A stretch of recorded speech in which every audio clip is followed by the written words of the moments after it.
Here we are. Well, here we are, and all our smiling faces. And if you freeze, remember, make sure you're smiling. We've been having some internet issues, so let's start with a word of prayer. Dear God, we give you thanks for this evening, for the ability to meet together in internet. And God, we pray for those whose faces aren't on the screen, who will be watching this at a later time. God, wherever we are, whatever we're doing, we ask for your blessing. We ask for increased wisdom, and we ask that through the study that our faith will increase and our lives will reflect your glory. We pray in Jesus' name. Amen. Amen. Okay, so since we met last, we've had a major snowstorm, we've had a major holiday, and we've had the change of seasons, church seasons, from the end of the year to the new Advent. So lots have happened. So who remembers what book we're studying? Genesis. The Bible. Ooh, good answer. Number one, and then Genesis. Does anybody remember what chapter we were in last week? We were in 12, weren't we? Well, we're starting 12, verse 5. We're starting 12. We got through the first 3 verses. Mhm. And we spent the entire time on 3 verses. And anybody want to fill us in what was so significant about the first 3 verses of Genesis chapter 12? You said something about it set the course of the church. Is Okay. that what you, I at least did. that's what I wrote down. It set the course, the whole, it set apart this nation, it set apart this 3 verses, set apart 3 major religions of the world. It was the starting point. Yeah. What 3 major religions is that? Christianity. Christianity, bingo. Judaism. Muslim and Jewish. Judaism. Okay, they're a major, so those 3 verses are the key to setting that and set the whole future and the prediction of what would happen to the church. And designated this particular people to be the ones who would carry the word of God, the message of God, to all future generations. So pretty important 3 verses. The rest of the Genesis is kind of anticlimactic to that. So we're done? I didn't say we're done. If you're going to go home, you have to walk down the hill first. You can't get home from the top of the mountain. And they have no helicopters. So we're going to start. So we have, so what was that course? What were the 3 things, or what was happening in those 3 verses? Abram was going to have to leave where he was. Right. He was told he was going to make a great nation. He was going to be. And his name was going to be great. Okay. That's So it. what So really- I'm sorry. he was leaving his home to really live the rest of his life as a nomad. What really struck me was that at his death, he only had He 5. probably didn't know that when he left. Okay, at his 5 death, what? At his death, he only had 5 descendants, and that none of the promises were fulfilled in his lifetime. That's right. Do I understand that right? Yeah, the promises were not fulfilled in his lifetime. He didn't have the land. He didn't have a great nation. It just was starting. He didn't know where it was going to go. But he really had to step off in faith. Mm-hmm. He really had to step off in faith and say, okay, I'm going to trust you to fulfill these promises, because he didn't get to see any of those fulfilled. And he just had one child that he thought would carry on. And I But your think it's- chances with one child to carry on everything is pretty slim. That particularly that Mm. time in history yeah, when for that many children promises. don't live a lot. Mhm. So putting everything on one child and it worked. I give this land to your descendants. Give it to your descendants, and he had one descendant. Okay, now we're going to. So one of the big points is this, that God makes promises, but we might not see the fulfillment of God's promise in our lifetime. And so sometimes we're stepping off, but knowing, trusting that God is going to work everything out in the way that God says in God's time, which is not our time. All right, so we've got those reviewed. So now we're going to start, if I can find my page. I've been flipping back here. So we're going to read chapter 12, verses 4 through 9. If someone would like to read that.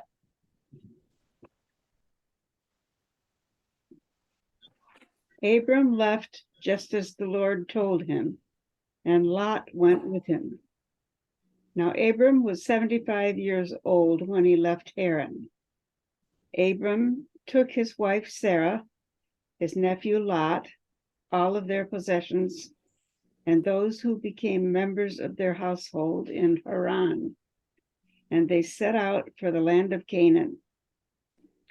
When they arrived in Canaan, Abram traveled through the land as far as the sacred place at Shechem, at the oak of Moreh. The Canaanites lived in the land at that time. The Lord appeared to Abraham and said, I give this land to your descendants. So Abram built an altar there to the Lord, who appeared to him. From there he traveled toward the mountains east of Bethel and pitched his tent with Bethel on the west and Ai on the east, Ai. There he built an altar to the Lord and worshipped in the Lord's name. Then Abram set out toward the arid southern plain, making and breaking camp as he went. Okay. So the first question is, how many people?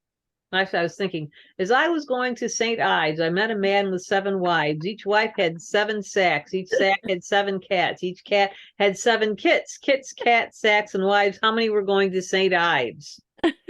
49. You know the answer to that? One. 1. Yeah. I was Okay. one. So, all right. So how many are traveling with Abram? Looks like 2 others. All the people Abram, that, Lot, and Sari, or however you say her name.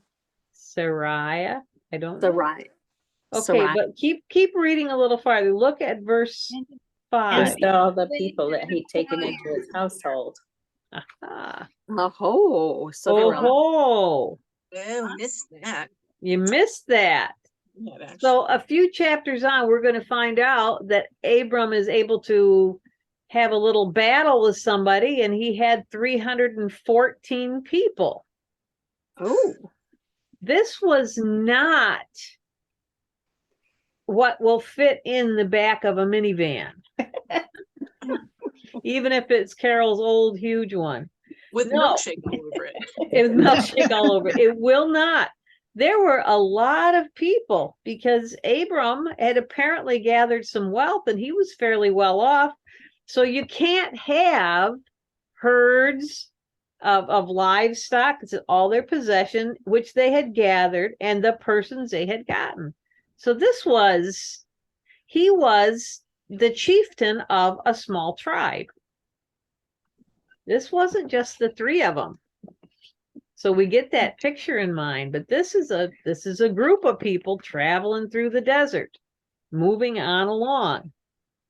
And the next thing, how old is Abram? 75? I want you to keep that in mind. And so how old is Sarai? About the same. Now she's a few years younger. I think what sometime we're gonna find out she's like 68, according to Abram. So I want you to think about this 68-year-old, this 75-year-old. This is going to be significant that we got to talk about. Remember that. Now, where was the first place they stopped?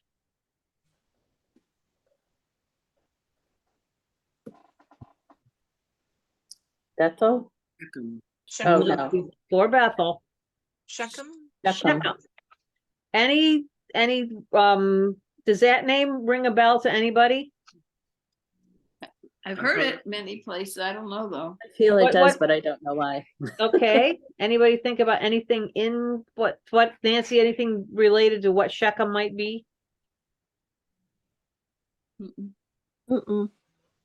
Okay, this was a holy place. This was like it wasn't Jerusalem, but this was one of the holy cities.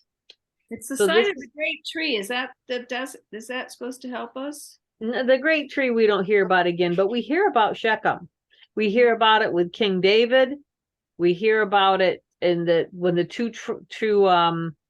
when Israel divides into the two countries. Shechem is one of the holy cities. So there's something significant that happens in Shechem. What happens? Now, first of all, they're coming into the land of Canaan. Is this an empty land? Has a tree. Had the a tree. Canaanites were there. Is Canaan empty? There was Canaanites. The Canaanites, who were known as to be very warlike people. And God is saying, you're going to go into Canaan. This is not a vacant land. I'm going to give you this land. But there's all these, we don't hear a lot about it in this story, but we're certainly going to hear about Canaanites later on. So Canaanites. So what do you think Abram is thinking as he's going into this city and he's seeing all these very warlike inhabitants that live there? Is he ready to turn around and go back to Haran? We don't know. But what does God say to Abram in Shechem? He's going to give him the land. Okay, And just then- a little reminder. God had Yeah. already said it. but So then- now we see Abram doing something that he hasn't done before. Built an altar. Aha. He's Oh. building an altar. So now let's go through the timeline. So God calls Abram and he says, go. And he says, I'm going to give you all these things that are going to happen. You just go. Abram goes. He travels with everybody. He packs up everything. He goes. He gets to the land. He sees all the warlike people. God says, this is the land I'm going to give you. And Abram goes, oh. And now we see after all, we don't have any timeline. There's this long timeline from going to Haran to get to Canaan. We don't have that. That's skipped over in the story. But now Abram gets this little reassurance. And now after all this time, he begins to worship God. Takes a while. So there was a little place here I wanted to read about this. And I forgot to underline it because I fell asleep in my chair. So, these things happen. Okay, here it is. The order of events is God's call, people's obedience, people's perplexities, God's comfort, and only then people address to God. You see, it's not we that are seeking God. God is seeking us. Because God came to Abram. Abram didn't say, hey, God, I'm looking for you. Where are you? God came to Abram and said, I'm calling you. I'm telling you where to go. Abram did it, but God is the one that was seeking Abraham. Just like God is seeking us. We're not, it's there was a big thing in the 70s. It says, I found it. And, I found God. Well, actually, I didn't know God was missing. We don't find God. God finds us. Was it in the 70s that Time had Is God Dead? Was that then? I could have been around, maybe that was I don't know. But there's John Wesley from My Heritage it said that God seeks us like the hound from heaven, just seeking us all the time, going out, seeking us, finding us. So there's Abram. God's found him and he's worshiping God. All right. So we go on. And then after he goes to Shechem, where does he go? Where's the next place he goes? Verse 8. Bethel. Bethel. You ever hear of Bethel? Hmm. That's another one of the holy cities in Jerusalem. Bethel. Ai isn't anything particular, but these are the places that Abram started. And did they start to be holy at this time? I don't know, but this is where Abram's first built altars to God in those two places. So we've got Abram going. He followed the call. This particular commentary talks about the call that Jesus gave his disciples. And how long did the disciples wait to start following Jesus once they were called? They dropped their Immediately, didn't they? Immediately. Yeah. It says, Mark it says immediately they left their nets. And when Jesus called Levi, who's later Matthew, who was sitting at his tax office, and he said to him, "Follow me." And he rose and followed him.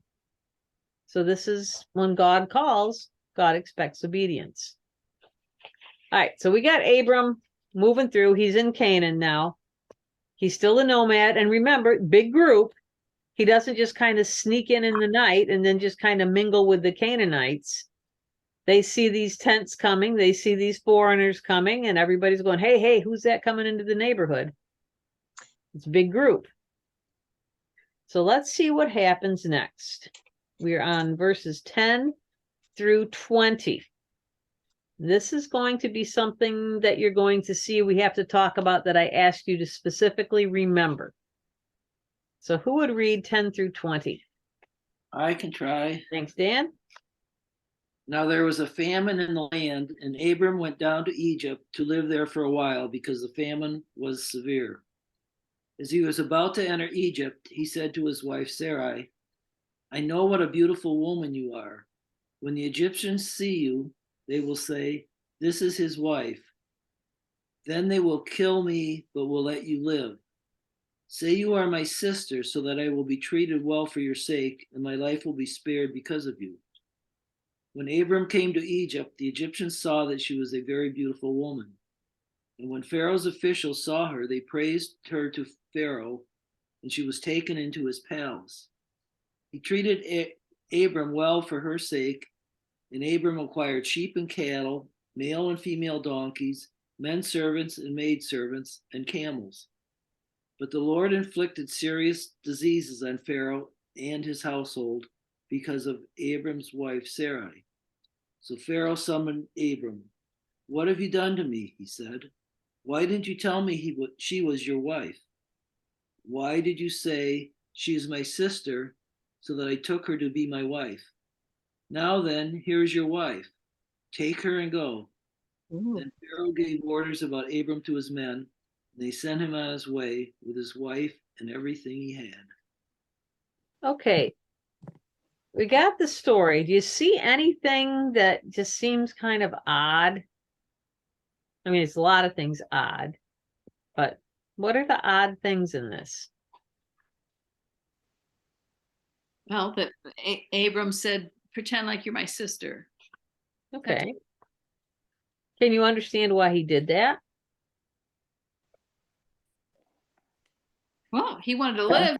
He'd be killed if they knew it was his wife. Well, there He was wanted to live. there was the famine going on, so he wanted to get stuff. Yeah, he had to go someplace where he could actually eat.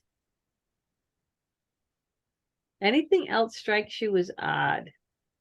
Well, how did the Pharaoh find out that she was his wife? Yeah, I was wondering That's the same thing. that's an odd thing. Okay. That what? How did Pharaoh find out that she was his wife? Why did all of a sudden he said, that we know that she's your wife?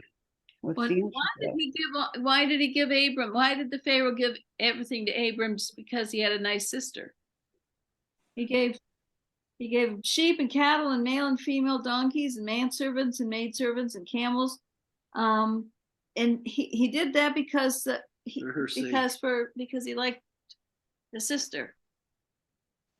Anything else that's odd in there? Didn't he want to take her as his wife? And that's why Pharaoh he was- did. Yeah. No, that's what I'm saying, and that's why he was giving all those gifts. Right. to Okay. Abraham. Yep. You're answering the question. Yeah. Oh, am I? Okay. Surprising. Anything else that's odd? Well, he just All right, this is really bizarre, but this is what struck me. Why would they designate male and female donkeys? All these other animals, but male and female donkeys. Interesting Molly. things.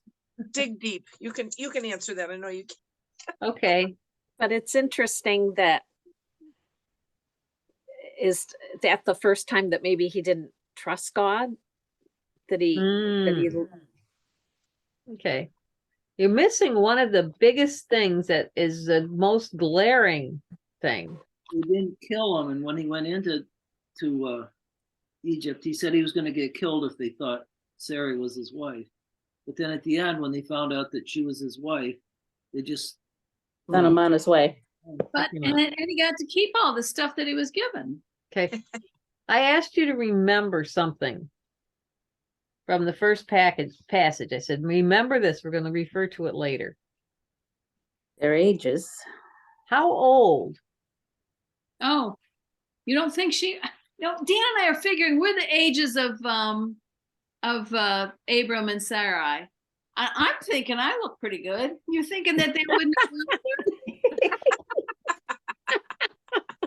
Well, think about it. Is that something that a 68-year-old woman, they're all going to be worried about? 69 and a half for me, but 69 and a half. But is that something that you'd usually worry about when someone's that old, that everyone's going to think your wife is so beautiful, they're going to kill you to get her? but we've talked about the age already. Like, we don't know that 75 is 75 like our 75. Yeah, but maybe that, but then the whole premise of the story with Abraham and Sarai was that they were so old to be having children. Mm-hmm. So you can't, this story sits here like this egg sitting here thinking, okay, they keep saying how old they are and they're too old to have children. And yet they go to this place and Abram's worried that they're going to take his wife because she's so beautiful. And they do, because she's drop dead gorgeous, but she's too old to be having children. So just think of any actress that's over 65 years old that you would consider drop dead gorgeous, that men from all over the kings are going to grab her because she's so beautiful to be a wife. How old Cher? I don't know. Trying to think somebody that's. But you kind of get the picture here, and that we can't just say, well, it's because the ages weren't the same. Well, then why did they make so much? So why is this story here? It just doesn't seem like it fits. Well, it almost seems like they're throwing that in because he was found, he believed in what he was told, but now he had some doubts were creeping in. Okay, explain a little more what you mean, Mary. I'm not quite with you. Well, because he followed what God had told him to do, and he should have trusted God that he wasn't going to take his wife from him, but he goes into this place where he wants to be the same as he was, get treated fairly and have all this stuff given to him, but now he's worried he might be killed. But if he trusted God, he wouldn't have worried about that. And there is the point of the story. The Hmm. point of the story isn't that Sarah was so beautiful or the age of it. It was, remember this is still the storyteller around the campfire going, and why did Abram leave Canaan anyway? Should he have stayed there? Abram was trying now to take things into his own hands and control things. Mhm. That's the point. And then he says, and look what happens. And he's trying to figure it all out. He's trying to make sense of it. He's trying to do everything he can. And then what happens? Boom, he's kicked right out of the country. He's not in control of anything. So all these little details about how did Pharaoh figure out that Sarah was his wife and not his sister? Actually, we'll find out later that she was his sister. So it wasn't really a lie. She was a half sister. Ah. So yeah, well, we'll find that later on. But the point is, Abram screwed up here, but he walked away with a whole bunch more stuff. So you see, you have to put yourself in the mindset of the people sitting around the campfire telling the story.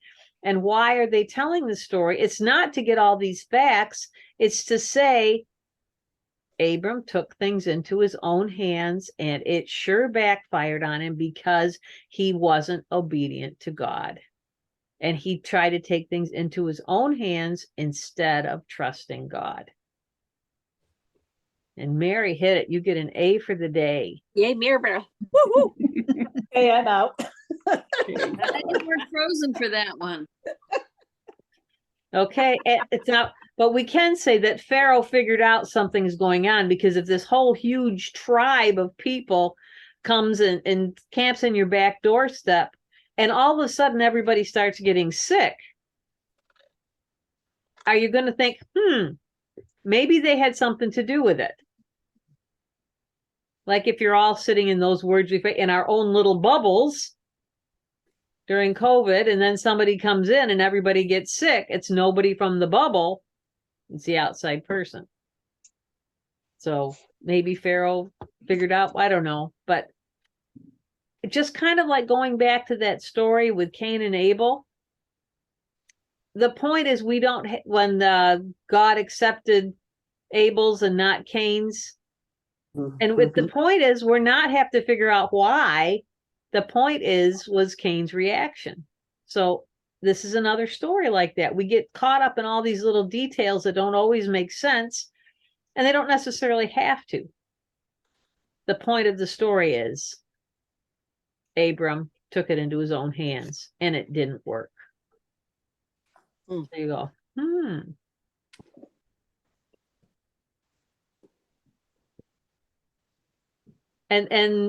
And this also tells us, when we hear this story and it doesn't fit in this age thing with the details of the story, it also tells us it's an oral history story that's coming out. Like we go back to the story of George Washington and the cherry tree, which we all, I hope, know is not true, but it illustrates, it was used as a story to take a historical person to teach a lesson. So here this story is to teach us a lesson. Okay, anybody got any questions before I think we can go on to the next chapter? So do you think he should have, if he trusted God, he should have stayed in Canaan then, even though there was a famine? Or maybe. That doesn't seem to be the point. The point was that he didn't trust God to take care of him, and he had to kind of make this story up to kind of save his skin. It also shows what's the value of women in this story. They were just supposed to do what the man wanted. Mm-hmm. Well, she must have been pretty valuable because he was treated well because of her. Right. But did she have any say? She was put into Pharaoh's harem. Right.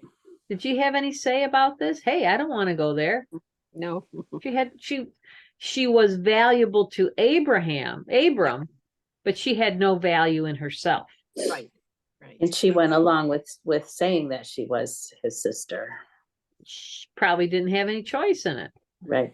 Yeah. She just said, yep, that's what I got to do. Well, didn't say anything about saving her skin. Only about saving Abram's. Right. Mhm. Yeah. Okay, let's go on. Let's start in I was just Yep. thinking about in Sunday school, when you have all these pictures of Abram and Sarai, she never looks beautiful. Somebody has gotta update those pictures. Gotta, yeah. My gosh, maybe put a Dolly Parton body on her or something. I don't know. There you go. I wonder how many facelifts Sarah had before she got to Pharaoh.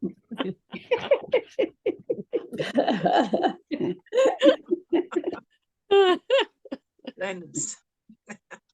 Okay, let's go on. Let's go into chapter 13. We've got kind of the point of that. And let's do 1 through 18. I'll It's gonna be start. a long read. I'll start. So Abram went from Egypt to the Negev, with his wife and everything he had, and Lot went with him. Abram had become very wealthy in livestock and in silver and gold. From the Negev, he went from place to place until he came to Bethel, to the place where Bethel and Ai, where his tent had been earlier, and where he had first built an altar. There Abram called on the name of the Lord. Now Lot, who was moving about with Abram, also had flocks and herds and tents, but the land could not support them while they stayed together, for their possessions were so great that they were not able to stay together. And quarreling arose between Abram's herdsmen and the herdsmen of Lot.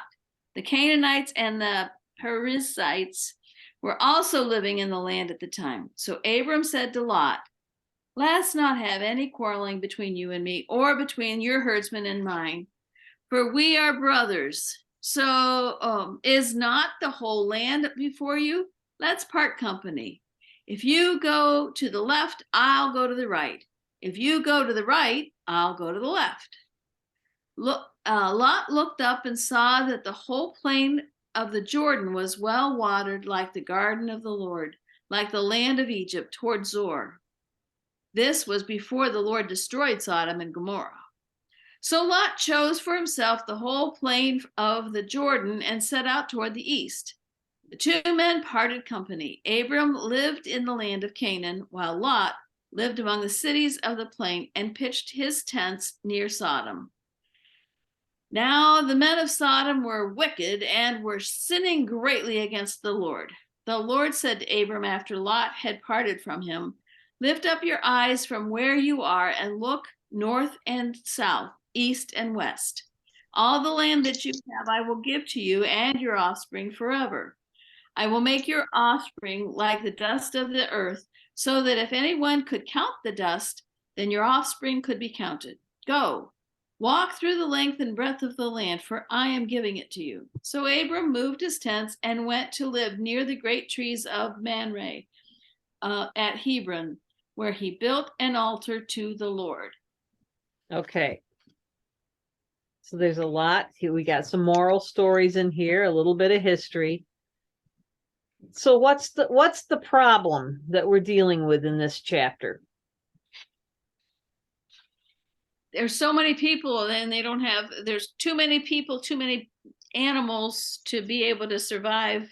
So they have to split it up so that they aren't using up all this food that they need. Mm-hmm. So we see a little bit about Abram's personality. Who's older, Lot or Abram? Probably Abram, because it's his nephew. Yeah.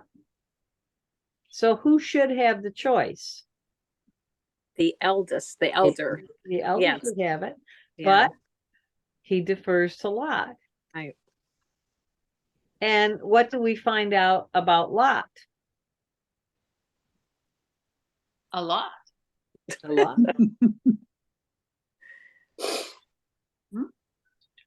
Yeah, it looks like he was checking things out and wanted to get the best end of the deal there. Mhm. Mhm. He's looking at the nice, rich land. Mhm. Okay. And is his choice a good choice?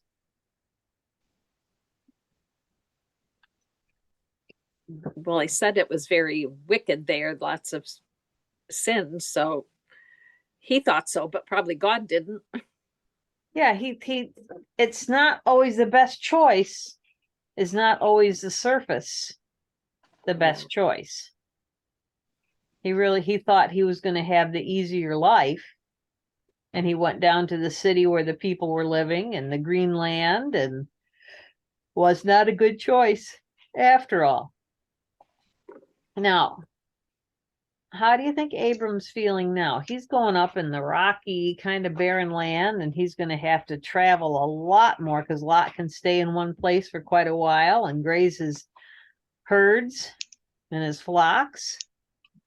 But Abram's going to have to keep moving. So do you think he was happy with the choice that Lot made? And if so, why do you think that he felt that way? Well, he might have learned his lesson by not, when he didn't trust God, and now he realized maybe I can trust God. God's going to take care of me, even if it isn't the better place. Perhaps. And he built another altar to the Lord. Built another altar. What happened before he did that? The Lord promised that he was going to have a lot of offspring. Okay, has you heard this before? Yeah, but it was reassuring again that he was going to have a lot. God is reassuring Abram yet again. So we got it. We first get the first call, chapter 12, verses 1-3. The first time he hears, you're going to make your name great. You're going to have a great nation. I'm going to give you this land. And then we heard it again after he came back from, no, before he went to Egypt, didn't he? Yeah, when he first got to Canaan. So he hears the call, he goes to Canaan, and God reviews it again and says, yep, I'm going to give you this land. And then he goes to Egypt, and he screws up, and he comes back, and he has this thing that happens between him and Lot. Lot picks the better land, the better grazing area. And then God says, it's okay, Abram. I'm still going to give you this huge land, and I'm going to make your descendants great. So God keeps reassuring Abram, it's not just a one call, that God keeps going. Have you ever known someone who tosses around the words, God told me this, and uses it a lot? Yep. And you tend to not believe them. Well, I heard God tell me this, and I spent time in prayer, and I heard this, and I've heard people, and it always throws up red flags for me if they use it a lot. It sounds like it's something they want, and they don't want you to argue with them if they say it came from God. Anybody know someone like that? We know the same person. We know.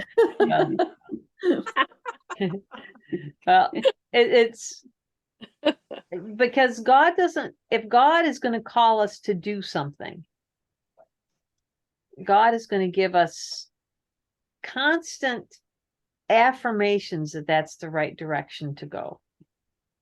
If you hear it once, you go, okay, God, I think I'm hearing you say this.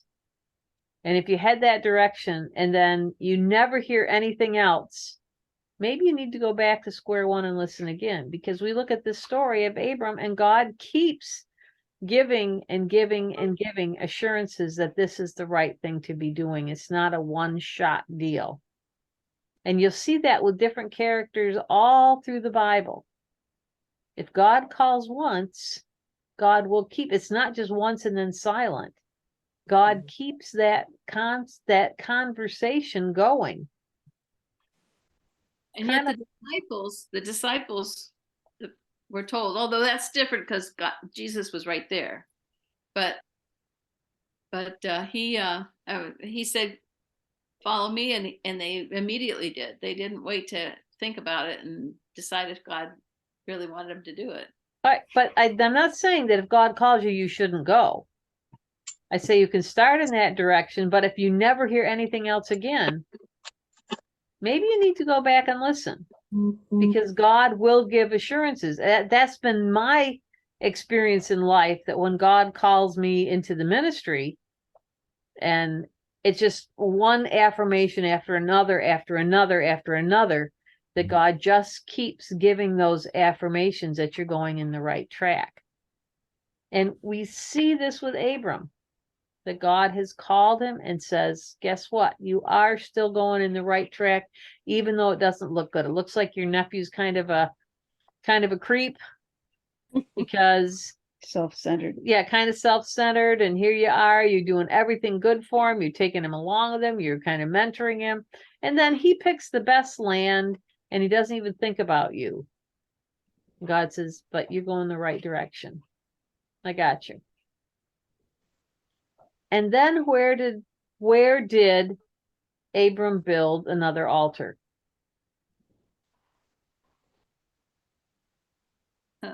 In Hebron. Hebron. That is another holy city that we're going to hear about with David all through. We've got these three cities, Shechem, Bethel, and Hebron, are all three really important cities. And there it is that Abram set these three cities as important places and set up the first altars to worship God. So that tells us that this story of Abram, if you're sitting around the campfire and they're telling you, they're going, oh, that's when Hebron started to be a good place. Oh, that's Shechem. I've been to Shechem. It was Abram that did that. Oh, Bethel. That's where it started. This is your little history lesson too. Mm. So are those cities still there? You've been to the Holy Lands. I don't think they're called by those names. I think Bethel might be. I was thinking Hebron might be. I was thinking somebody told me they were, Shechem, no, yeah. but we'd have to look that up. I was just That curious. can be your homework for the week, Carol. Thanks. Carol, did you hear that? We don't have to do Carol. it. Carol. Carol. You. I know, I got it. I heard it.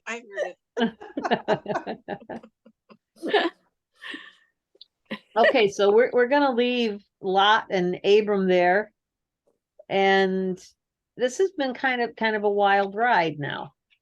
So is Abram was the great hero of the faith. We know who wrote Father Abraham had 7 sons, one of Carol's friends. And that name Abraham, if you ask 7 random people on the street who Abraham was, what do you think they'd tell you? A Lincoln, man in the Bible. president. A Abraham. president. They would President. say Abraham Lincoln first, probably. Yeah. But do you think a large portion of the majority of people would know who Abraham in the Bible was? No. I don't think so anymore. No. I was gonna say in my childhood, and in a Westminster College, a New Wilmington town, most everybody would know Abraham and know how to sing the song and everything. Yeah. It'd be, yeah. Yeah. But I had a lot of my relatives used to call Andrew Abraham. Yeah. They just thought Abraham was a good name, and it was almost like Andrew. So okay. I knew who Abraham Interesting. was, yeah. Okay, but we're finding out that Abram was very far from being any kind of perfect person. We find out that he did go, he was obedient to God, but he really made some bad decisions. And yet God kept reassuring him, you're the one that I've chosen. So do we ever think that, those people, wow, those people that God chooses, they're really something. Well, it And was I'm not. true of David too. You kind of wonder why God kept special, had David be special. Yeah, because David sure made some bad decisions. Yeah. It's screwed up. So it goes back to, we don't choose God. God chooses us. That's very Presbyterian. Then I got to throw in my Methodist, but then we can choose to choose God back. That would be Methodist. Your little theology in there. But it's really God that's seeking us always. And it's not us that's trying. We don't have to work at knowing the will of God.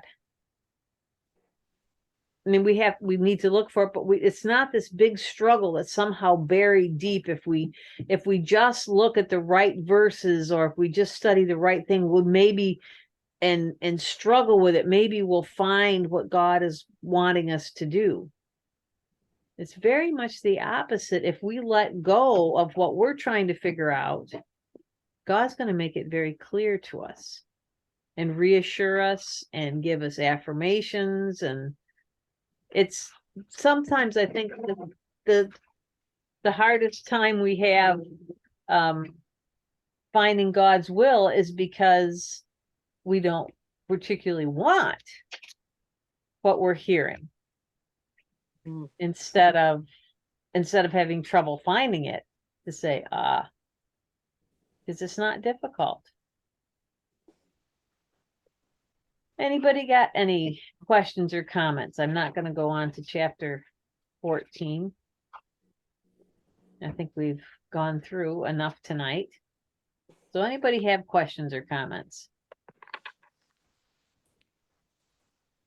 I'm trying to think back, but when Noah had the ark and his family and people and animals, what time-wise compared to where we are right now with Abram, what's the difference? How many years between are you asking? Noah and Abram being in Canaan. I didn't hear that, sorry. No, the time from Noah's time till Abram's time in Canaan, or when he left for Canaan. How much time in between? Yeah, what, I don't know, because they're stories. They're not like I said, these are myths, which doesn't mean they're necessarily not true. They're just they're stories from the past, that there isn't a timeline. I mean, when we get into like Solomon's temple, then we start to find archaeological finds. Even the story of Moses, when we get to Moses, then we start to get, people can start to piece that maybe this happened. We can start to get some time frames in Moses time. But Abram, I don't know, I'd have to do some more research when they think the time was, but there's no archaeological evidence of any of it. It's not. If you try to trace the genealogy somehow to how many generations or how many. It starts at Abraham. Well, if you try to do that, then you get to this point where you have the young earth theory, that the earth is only, you can count all the years exactly that's laid out in the Bible, and the earth comes out to like 10,000 years old.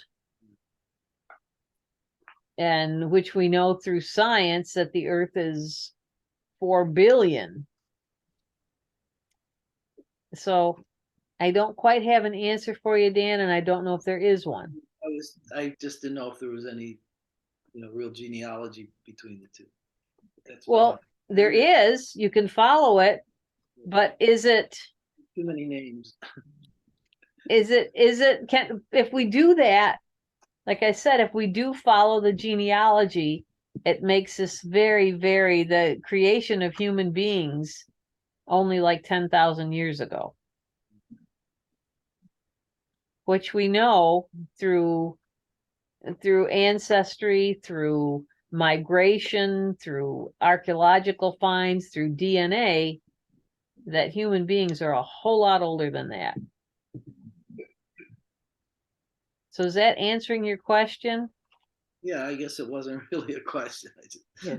Yeah, Kind of, that's fine. Depends on Interesting. what you want to believe about all that. it depends, yeah. It depends on how you want to believe. But that's where we run into differences, because some people firmly believe, it's the 10,000 years, and that's the beginning. right. If you believe in science at all, then obviously, you don't buy into that. So Yeah, that's right. That's why I'm pointing out like the story of Abram, because they keep promoting his age, that he's too old to have children, and yet his wife was so gorgeous that it doesn't, the stories are there to teach lessons, to help, to the whole point of these stories is to give a guidance on how to live your life in the relationship with God. Kind of like when Kathy said that that she liked Genesis chapter 1 and 2 are not a science textbook on how God created the earth, but rather why, and the relationship. So this whole book of Genesis just kind of sets sets us in course to see what a relationship with God is, to see what the nature of God is. We already know what the nature of human beings are, because we see ourselves, we know how fallible we are and the choices we make. But Genesis sets us and so shows us the nature of God and the relationship that God wants to have with people. Yeah. Pastor Molly, when you said God chooses us, it brought to mind your story to us when you were being called to the ministry. But you said it, you had to hear it many times. And so your point about God will keep giving you affirmations that you're on the right track. Because I remember your stories that, right, you had quite a few times to hear it before you knew that that's right. Like a lot. I said it took me 20 years from the time that I really felt God calling me into the ministry until I was ordained. And I've heard people say, yeah, I'm on the rapture plan, but yeah, I mean, it wasn't that I wasn't doing ministry in that time, but to really say, okay, you have called me, I give up. I quit running. And Yeah. And most people who are effective in ministry have the same story about just saying, I tried not everything I could not to be one. And you just gotta give in. But God it's not about how good it has nothing to do with how good or righteous or self-worthy or brilliant. It has nothing to do with any of those things. You're proof of that, Molly.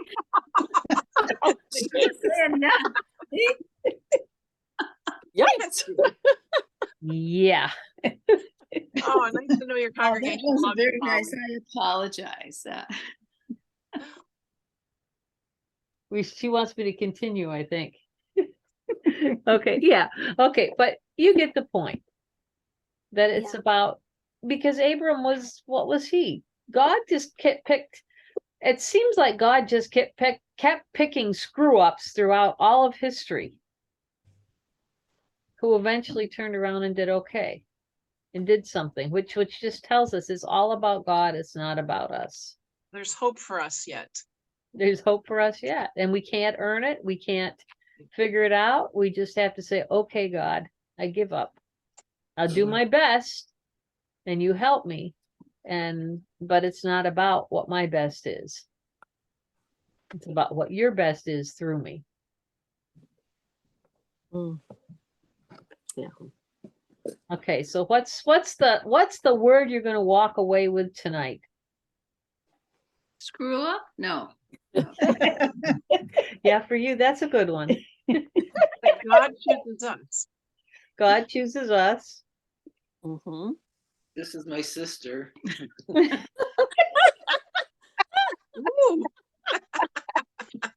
Now I want all the good stuff I'm supposed to get. But you have to think that somebody else might want her.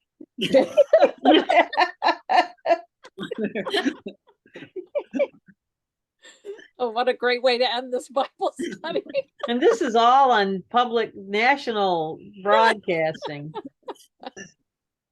Anybody else have any takeaway tonight? Well, I'm going to go back through before the next gathering and read Genesis from the beginning to where we are again. Now that we've talked about so much, and I think it'll be a whole different reading than I would have read any other time. Yeah. That's good. Yeah. Yeah. Good point. Yes. So chapter 1 through 11 are really the prehistory to Israel.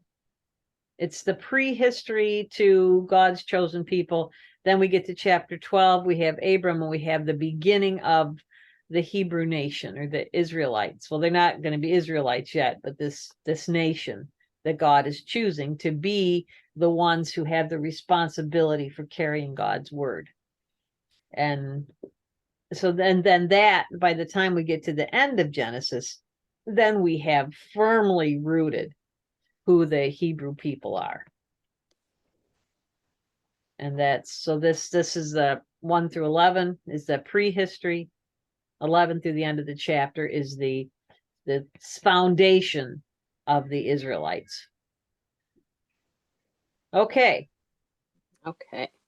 All righty. I am going to turn off the recording, and I hope anybody who listens to this knows that nobody was paid to be here.